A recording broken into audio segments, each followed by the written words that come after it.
beberapa bulan yang lalu 30 investor. Dari Jepang kurang lebih 40 investor. Dan dari Singapura 120 investor sudah ke sini. Jauh-jauh mereka ke sini pasti ada kalkulasinya, pasti ada hitung-hitungannya.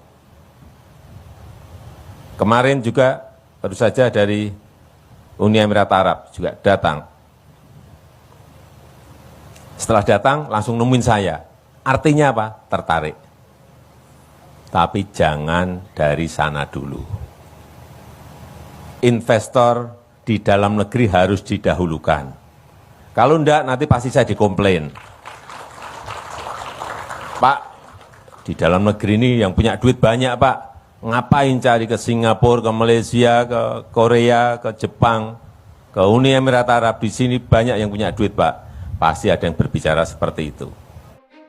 Apa yang disampaikan Aguan soal dirinya menjadi umpan untuk menarik investor asing di IKN, membuktikan bahwa IKN hanyalah sebagai pepesan kosong, karena keterlibatan Aguan dalam proyek tersebut hanya untuk menyelamatkan dan menjaga wajah Mulyono. Halo, assalamualaikum warahmatullahi wabarakatuh. Presiden Indonesia ke-7 Joko Widodo atau Jokowi melakukan kebohongan besar atas pengakuan Bos Agung Sedayu Group Sugianto Kusuma alias Aguan bahwa investor asing tidak ada yang tertarik di IKN, sehingga dibutuhkan bantuan dari konglomerat dalam negeri agar muka mantan kader PDIP ini tidak tercoreng. Aguan sendiri membongkar kawan ya, kebohongan Jokowi pada proyek IKN itu bermasalah. Tidak ada investor yang tertarik, Aguan disuruh bantu IKN. Saat ini IKN masih menggunakan APBN yang menyedot banyak anggaran negara. Proyek IKN hanya ambisi pribadi Jokowi agar dianggap mempunyai legislasi setelah tidak berkuasa. Namun itu terbongkar satu persatu ya. Proses awalnya sampai pembentukan undang-undang IKN yang dikebut menunjukkan ada yang tidak beres dengan proyek ini. Bahkan Prabowo tidak akan memprioritaskan proyek IKN karena menyedot APBN terlalu banyak. Prabowo itu lebih fokus pada proyek pertanian, makan siang gratis, dan peningkatan SDM. Jokowi meninggalkan proyek IKN yang buruk sehingga bisa diseret ke pengadilan. Kami menyaksikan beredarnya wawancara antara Aguan dengan media nasional Tempo. Salah satu informasi yang disampaikan oleh Aguan adalah terkait investasi di IKN. Ini mulai bermunculan ya. Aguan ini menyatakan bahwa para konglomerat Indonesia yang sering disebut 9 cacing atau 9 naga memiliki peran penting dalam menyelamatkan wajah presiden pada masa itu. Jadi presiden ini dilindungi oleh Aguan ini. Alasannya adalah karena investor asing tidak tertarik sama sekali dengan IKN. Jadi waktu itu bohong, hoax. Katanya beratus-ratus investor menanti-nantikan ya, mengantri katanya ya. Bukti dari hal ini adalah banyak yang tadinya menyatakan minat terhadap IKN, tetapi pada kenyataannya tidak ada sama sekali sampai saat ini. Investor asing yang melanjutkan rencana investasi di IKN sangat terbatas, bahkan nggak ada sama sekali pada masa itu. Para konglomerat nasional diminta untuk mengisi kekosongan yang ditinggalkan oleh investor asing. Presiden Jokowi telah menyalahgunakan jabatannya untuk menyampaikan informasi kepada publik mengenai potensi IKN sebagai ibu kota negara yang baru. Dugaan melihat peluang besar yang ditawarkan oleh IKN, Jokowi ini berharap dapat menarik minat investor asing untuk menginvestasikan di kawasan tersebut.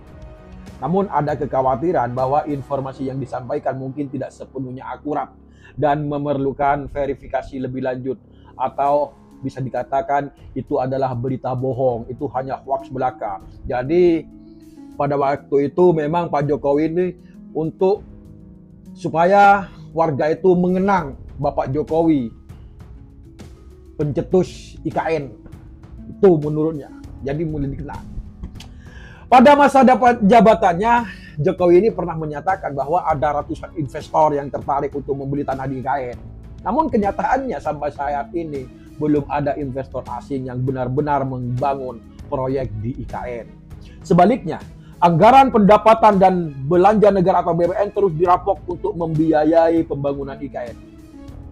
Mengapa saya menggunakan istilah dirampok? Ini menunjukkan kekhawatiran bahwa dana APBN seharusnya digunakan untuk kesejahteraan rakyat, terutama dalam mengatasi kemiskinan. Dalam skala prioritas, dalam membangun Indonesia memang memerlukan perhatian yang serius. Saat ini kita mendengar bahwa Kepala Otorita IKN Basuki Hadimulyono meminta tambahan anggaran sebesar 8,1 triliun untuk membangun IKN. Wow, ini uang yang fantastis banyaknya ya. Hal ini menimbulkan pertanyaan apakah dana tersebut bisa digunakan untuk kepentingan pembangunan. Sementara itu, subsidi yang seharusnya diberikan kepada rakyat mungkin akan dicabut. Dan pajak dipertimbangkan untuk dinaikkan. Ini akan meningkatkan beban finansial bagi masyarakat. Namun pembangunan IKN terus berlanjut dengan anggaran triliunan rupiah. Pertanyaannya adalah, untuk apa semua kantor-kantor tersebut dibangun? Apakah ada anggota ASN yang bersedia pindah ke sana? Jika memang demikian, mengapa tidak mempertimbangkan untuk memindahkan keluarga presiden atau artis atau influencer yang lebih dulu pindah ke IKN? Hal ini menunjukkan bahwa IKN benar-benar merupakan daerah yang hidup dan berkembang kalau memang dibangun. Tapi kayaknya sekarang di stop ya menurut itu. Kita harus berhati-hati agar tidak hanya basa-basi menyuruh orang pindah ke sana tanpa persiapan yang matang.